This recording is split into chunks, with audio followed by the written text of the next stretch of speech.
But the animals don't trust her anymore and leave through the tunnel. Sometime later Bach is working for Nessa again, but he treats her coldly and doesn't participate in her attempts to chit-chat. When Bach sees a magazine with an article about Glinda's and Fierro's engagement, he takes it away. After he leaves, Elphaba appears in Nessa's office, causing the mirror to break. Nessa immediately calls Elphaba out for not coming to their father's funeral, and Elphaba points out that he hated her for being green. Then Elphaba asks Nessa for help with the animals, but Nessa wants her help first, saying she wants things to be happy and carefree like their time in school.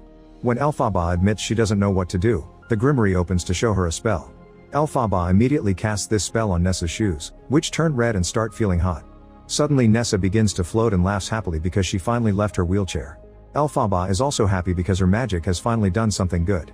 At that moment Bach bursts into the room and is shocked by the scene. Nessa asks him not to be afraid of Elphaba because she came to help and hopes they can finally be together. However, Bach thinks Nessa doesn't need him anymore and asks for a permit so he can go to the city. He admits he's in love with Glinda and wants to confess to her before the wedding. An incredibly jealous Nessa won't allow it and grabs the grimoire to cast a spell that will get her Bach's heart. Unfortunately, she doesn't pronounce the words well and Bach feels ill when his heart starts shrinking. Spells from the grimoire can't be reversed, so Elphaba must look for an alternative. After kicking Nessa out of the room, Elphaba casts a new spell that saves Bach's life.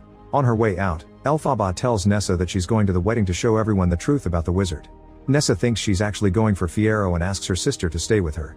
However, Elphaba says that no matter what she does is never enough for Nessa and leaves anyway. Then Nessa hears a noise in the room and is startled by someone breaking down the door. It turns out Elphaba has transformed Bach into the Tin Man so he could live without a heart. He's repelled by his reflection in the mirror and starts screaming at Nessa, who blames it all on Elphaba. A very upset Bach runs away. In the evening Elphaba arrives in Emerald City, where everyone is getting ready for the wedding. She breaks Glinda's window to make her come out, but Glinda is worried about the monkeys so she makes Elphaba go inside before hugging her. After a very awkward reunion, Glinda wants to take Elphaba to see the wizard and hopefully get a deal, but Elphaba doesn't want to involve her in this mess and leaves alone. Minutes later Elphaba appears in the wizard's workshop at the same time that Glinda bursts through the door. Glinda and the wizard want to start over with Elphaba, who turns them down and demands that the wizard tell people the truth. The wizard explains that citizens won't believe him even if he admits he's lying, and Glinda points out that if Elphaba works with them everyone will trust her again. Then Glinda holds Elphaba's hand and they sit together while she describes all the amazing things they could do together. The wizard drags the girl to his trick room and Elphaba allows herself to have some fun with them. However, she freezes when she sees the wizard's big face machine, which reminds her of her goal. She agrees to work with them and keep the wizard's secret, but only if he frees all the animals in Oz.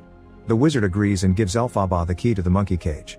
She immediately opens it and apologizes for her spell before telling them they're free. The monkeys screech as they fly out of the building in seconds. After the wizard leaves for the wedding, the monkey leader comes back and moves a painting of the wizard to reveal a hidden room behind it.